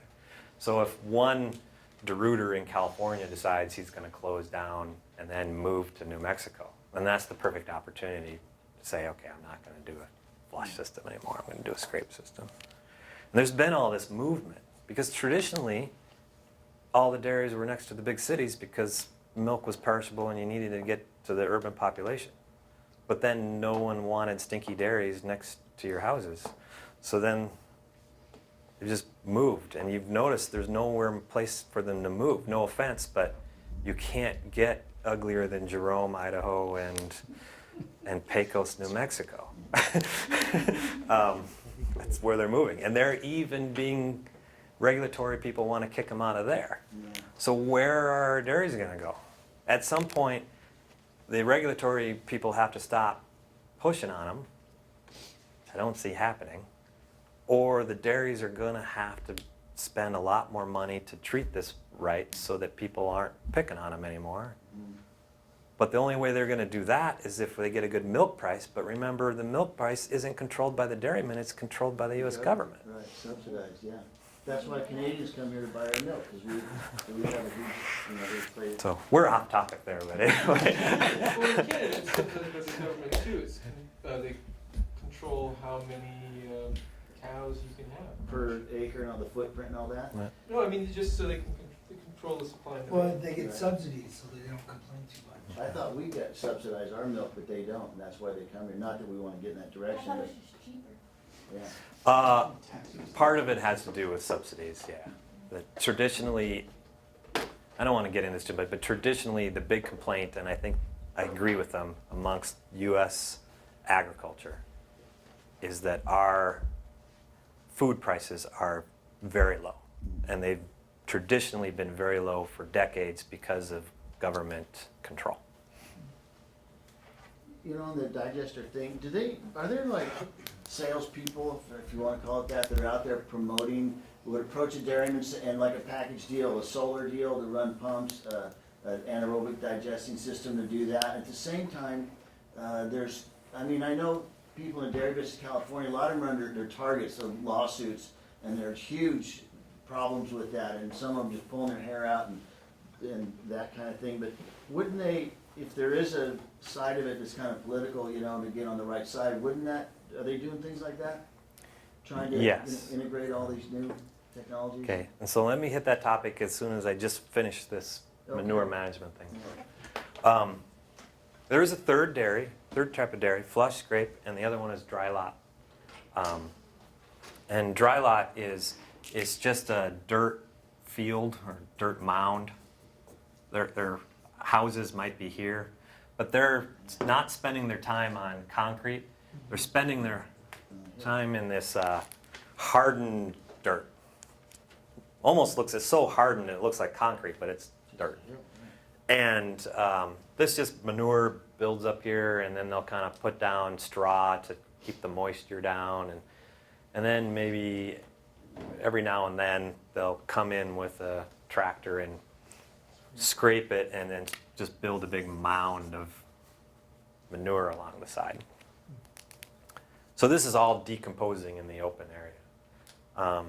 But they could scrape it and collect this manure and put it in a digester. Or they could put it in that little dry digester we talked about.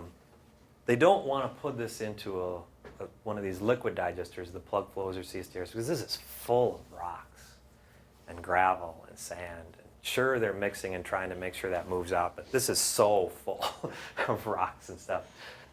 So you don't see digesters being built on dry lots very often. If they would move to those dry digesters, maybe that's a possibility. I haven't seen one of them been built yet. I think it's just an economic concern. But another one that they're doing is, so there's a digester project. This has to do with the regulation. There's a digester project that we're trying to get done in Yakima that has a flush farm that's 5,000 cows that already has a digester. And it already has that digester with that concentration kind of thing where they pump out of the bottom. But over here is 4,000 cows on a dry lot. And here's 3,000 cows on a scrape facility, all within 1 mile of each other. The plan is to build a second digester, because this one's already at capacity, to take these 7,000 cows. And it'd be easy to take the 3,000 with scrape, because it just goes right in.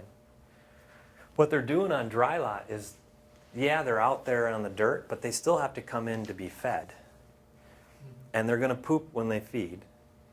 And what they're doing now at those facilities, because they don't have flush or tractors, they buy these vacuum trucks.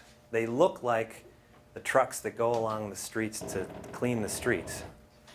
And they just vacuum up the manure. And when they vacuum up the manure, it's like not 8% solids, it's like 20% solids. Looks like Jell-O kind of thing. And they would dump that in with this and get kind of the correct mixture. And this is where I come in, is that they're getting all sorts of regulatory problems. So it's not just do you build a digester to get some power and maybe some money, is can you then take the liquid from both of these and treat the liquid coming off for nitrogen and phosphorus fertilizer.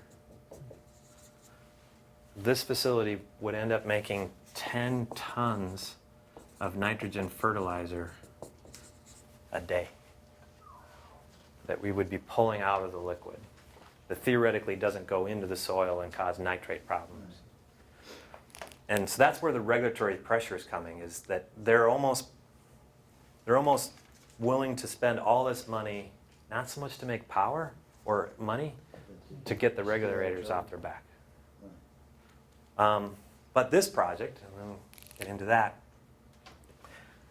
there right now are 150 digesters on dairies in the US right now. And this is when Chris and I were writing the proposal. We didn't want too many students, because BTC's goal and our goal on any industry is we want you to get a job the second you leave here. If we have 30 students every year, there's just not enough digesters being built for you guys to get a job. So I wanted to try to keep the numbers down. The USDA's goal is to have 2,500 just on dairies. If you add swine, you add poultry. Question is, why aren't we even close to that?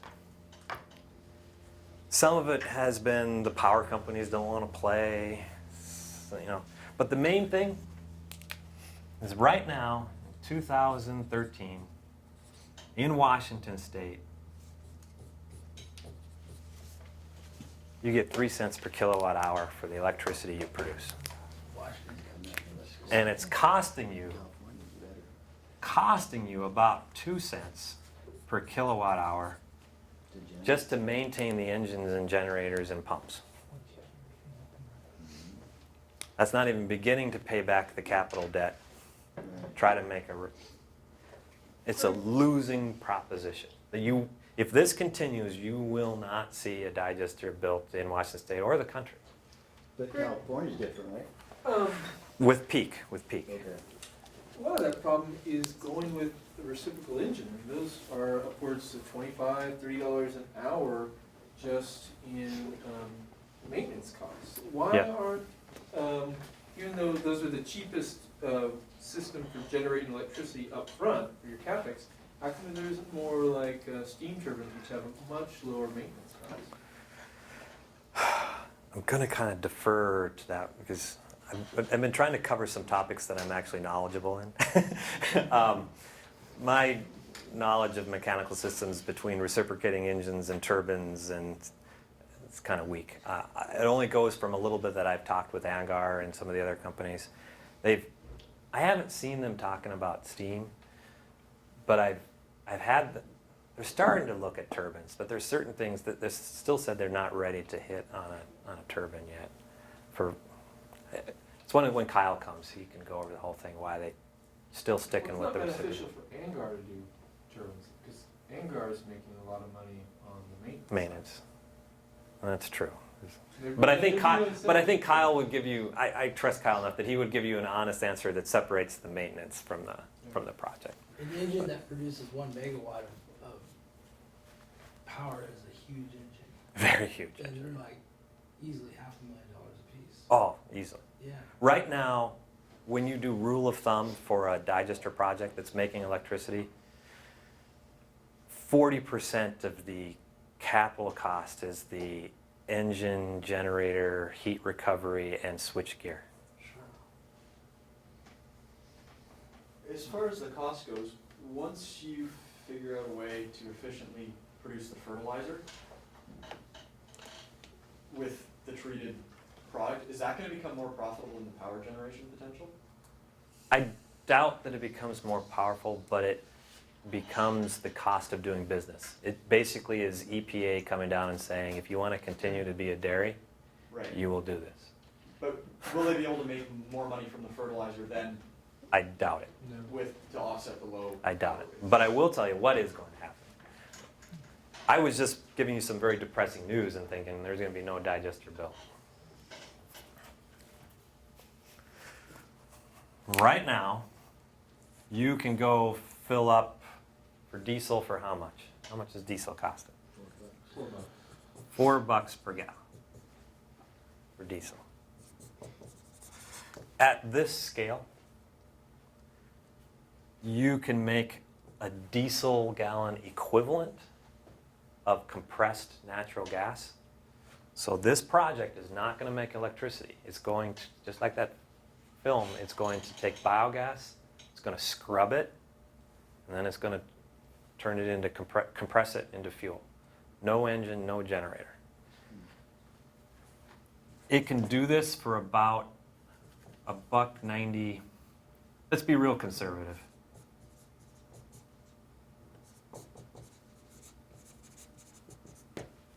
We can get it so we can make a diesel gallon equivalent of CNG for $2. That's our cost, $2. If you go to a CNG fueling station right now, where you're not getting renewable compressed methane, you're getting fossil fuel fracking, you probably are $1.50 or $2. What's CNG?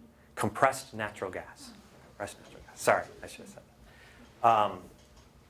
So, there's good and bad. Some people would say, hey, if it's costing you $2, there's no way you can compete against fossil compressed natural gas because they're selling right at $2. You get no profit. No. Okay? But if you aren't competing against them, if you're just competing against diesel, you got a $2 profit for every gallon. Okay, but I'm going to throw in right now, and hopefully if Congress passes the laws, it's supposed to continue it to 2020, 2030. Right now, you get the equivalent of $1 per gallon of what's called a RIN credit, a RIN certificate, if you do renewable natural gas. So now look at this project. Costs them $2 to make. They get $1 back from the government.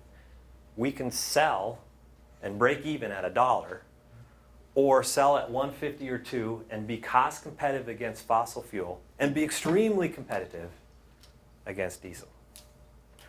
I think every single digester built in the next 20 years, with the exception of peak loading like at California, will be CNG projects. And that puts a twist on, when we originally wrote this grant, we're like, we want to target diesel guys and diesel women because they're going to be maintaining the diesel engines. And very well that you will get a job, you'll be maintaining compression equipment and scrubbers, which we're going to have to train you to do too. So So can you run the CNG in a diesel engine? You don't have to make any modifications to the engine? You do have to make modifications, but here's the beautiful thing, is Cummins and a lot of these other diesel manufacturers are coming out with new certified, EPA certified brands this year, that they say at these pricings, the new truck or the retrofit to an alternative truck or older truck gives you a payback of less than 1 year. Wow. We went to Kenworth and they Yeah, make Kenworth factory, they make, natural gas trucks. yeah, Okay. combinations. Combinations. Cummins has an engine. Now, in, PACCAR's coming out with one. and then I'm glad you brought that up, because what's been difficult about our area is that Yakima needs to send all of their hay and all of their milk over the Cascades. And they need a higher torque engine. And so what's great is that these guys are coming out with the flex fuel engines. And the flex fuel that just allows you to go from diesel back to CNG gets you over the Cascades easy. And that's only come out in the last few years. So. Greg, I'm curious about, let's say I wanted to set up a digester at home to fuel up my pickup truck. Would that be possible? I mean, could you build a home-style digester that could provide, grass clippings and food waste and such, maybe from some of your neighbors too, to be able to produce enough gas to fuel the average driving? Okay, I know I could help you build a digester, help you build a scrubbing unit, buy an off-the-shelf compressor system, an off-the-shelf fueling system, a retrofit for your truck. You could all do that. I know we could do that. You'd lose money, but you could do that. Because it's costly to do the digestion, costly to do the scrubbing, costly to do the compression. But you could do it. Yeah. Would, in that case, a biodiesel be a better choice? If you want to do that to run your truck? It's just biodiesel is having a trouble penciling out too. And that's the sad thing. Everyone wants to do renewable energy. I always do this spiel first because I'm in the renewable energy industry, but you got to do energy efficiency first. We're going to go much further in solving our fossil fuel problem if we do energy efficiency well and then try to do renewable energy. Don't go to renewable energy first. But after you've done energy efficiency, then yeah, let's do renewable energy. But all renewable energy is economically based on scale. Right now at these electrical prices, you can't do it at scale at all.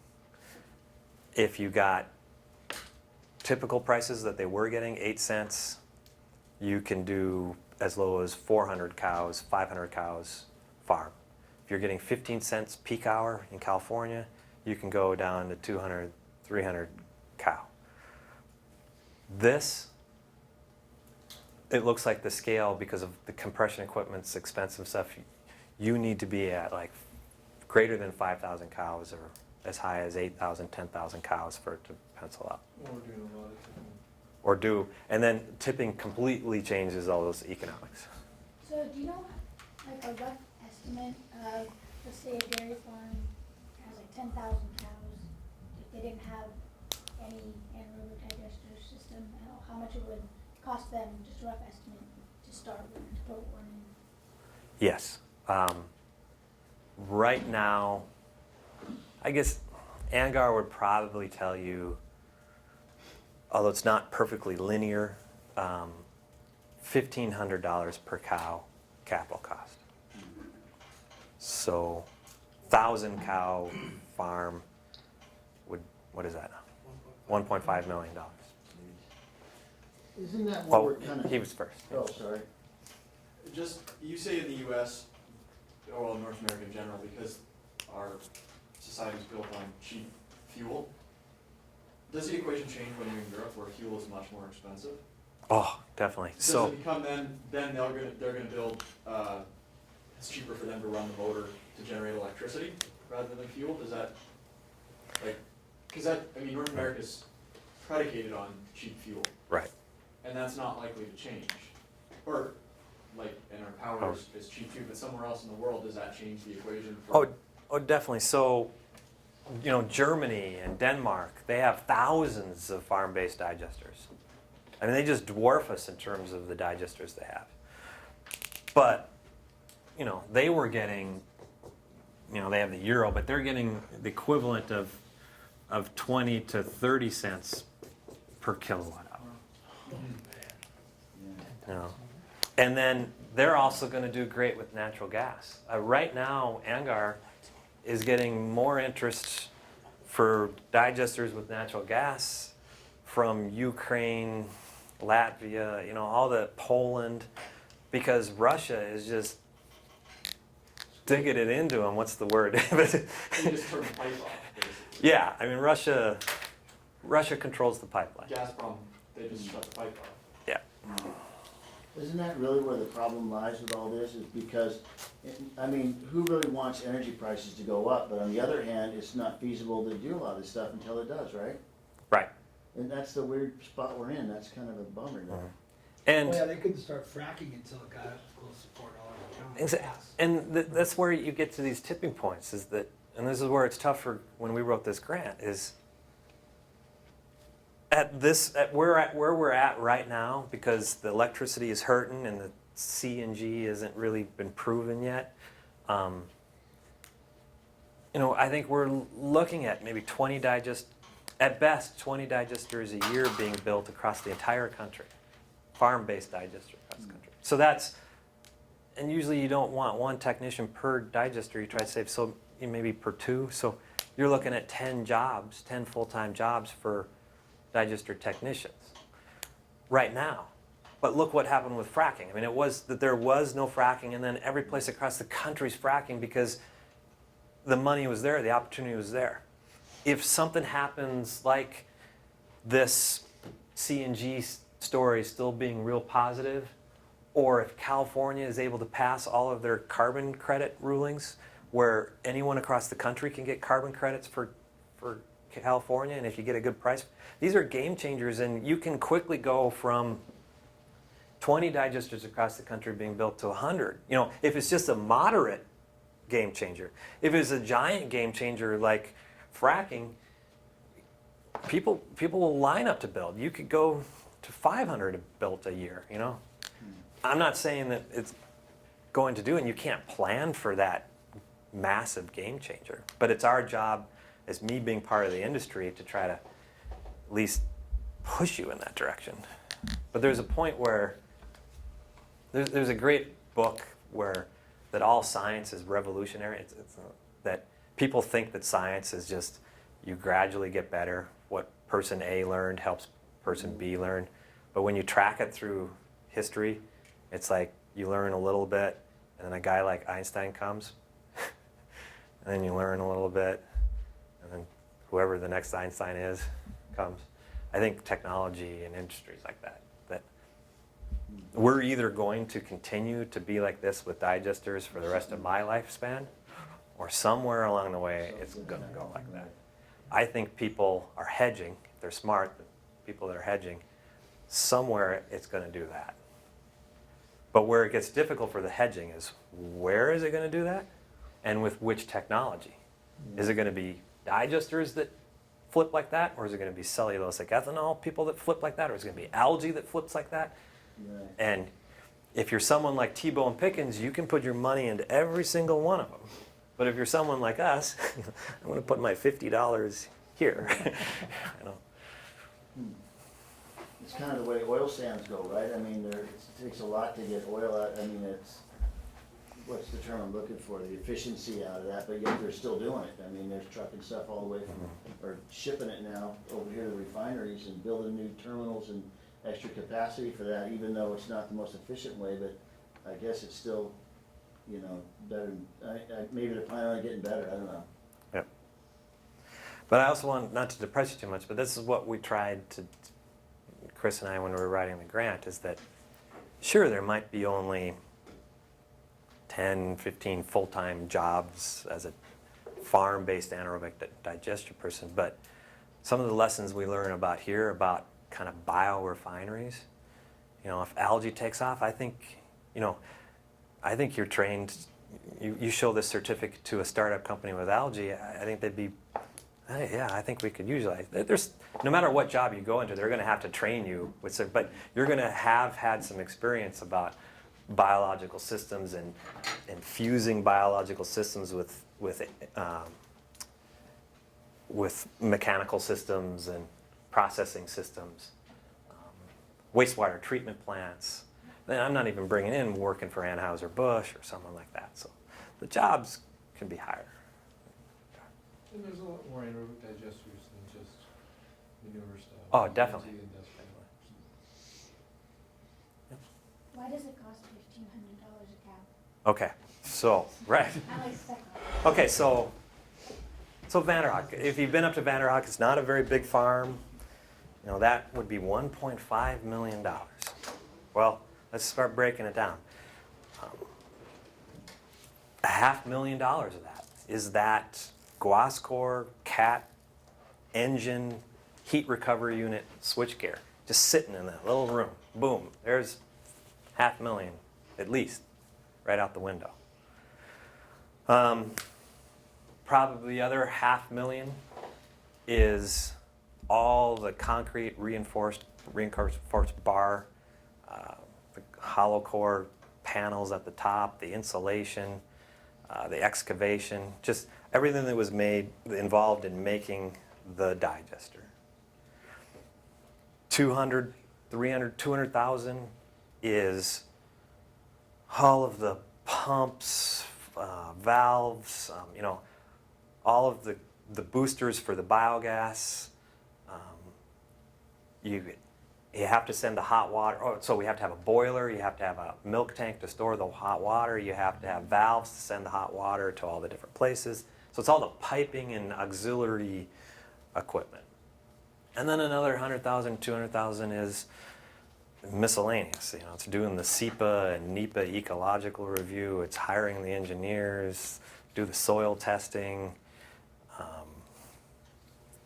You have to get air quality permits.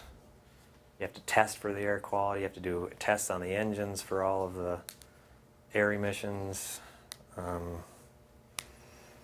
So I'd say. So I'm just curious as to how they decided, $1,500 Oh. a cow. Divide it up. I think it divides. So let me put it another way here: is that they don't like to use that number. I do. So you will come to Angar and say, "I've got a 2,500 cow farm. It looks like this." They'll go visit. They'll see that's what some of the positives of your farm are, what they have to retrofit for your farm. They'll go back and they'll do a drawing and they'll do an entire equipment list. Okay, we can't gravity feed from here, so we gotta have a pump here. I gotta have a buffer tank here. And then within 48 hours, they can do a full equipment list. And then they just tally that whole equipment list. And they'll come back to you and say, this is a quote, this is not a final quote, but a quote of X dollars. And I think if you saw every one of their quotes, it would come out somewhere between $1,200 and $2,000 per cow, based on the scale and what the farm looked like. I thought it was just some random. Random, no. $1,500 a cow. Well, how long do they say that it would take to pay back your investment? Yeah, and so this is why like the electrical's not working, is a typical project will, and this isn't just digesters, this is any kind of entrepreneurial project, will be, say, an 80-20 split. 20% upfront cash from whoever's making money from the operation, the dairyman or Dairygold's partnering with you. But then 80% is coming from financing from a loan from a bank or some kind of financial institution. The bank is the one that's really hard to deal with. They're only gonna, if you're a new digester that you've never built a digester in your life, like when Angar was building their first one, it was hard. A bank's gonna go, I'm not taking that risk. You've never built one in your life. Or my nutrient recovery unit that I've spent years to try to commercial, it's finally, I think it's ready to go. Bank will never finance it. It's never been built. I'm going to have to find some other way to get it built, and then build like 4 or 5 or 6 or 7 of them. And then after that, the bank's going to go, huh, okay, I can build it. Sorry, I didn't answer the question completely. That was, How long does it take to? so Scott, yeah. So another thing about banks is a bank, I'm not being real fair here, and I'm not a banker, but just real rule of thumb, a bank doesn't want to, or a financier doesn't want to touch a project that has more than a 5-year payback period. It's just too risky for them. It's not penciling out right. You'd think that the bank would like to have a long payback period because you get interest off the loans, but you got to remember that if it was taking that long to pay back, it means it's barely marginal, and that means there's more risk for them. So when we were at 8 cents per kilowatt hour, you know, they could show that they could pay back the whole thing in 5 or less years. I think at 3 cents, you know, you're either never paying it back or it's taking you 10, 12 years to pay back. And you'll just never get financing for that. What is California at peak hours About per kilowatt hour? 14 to 15 cents.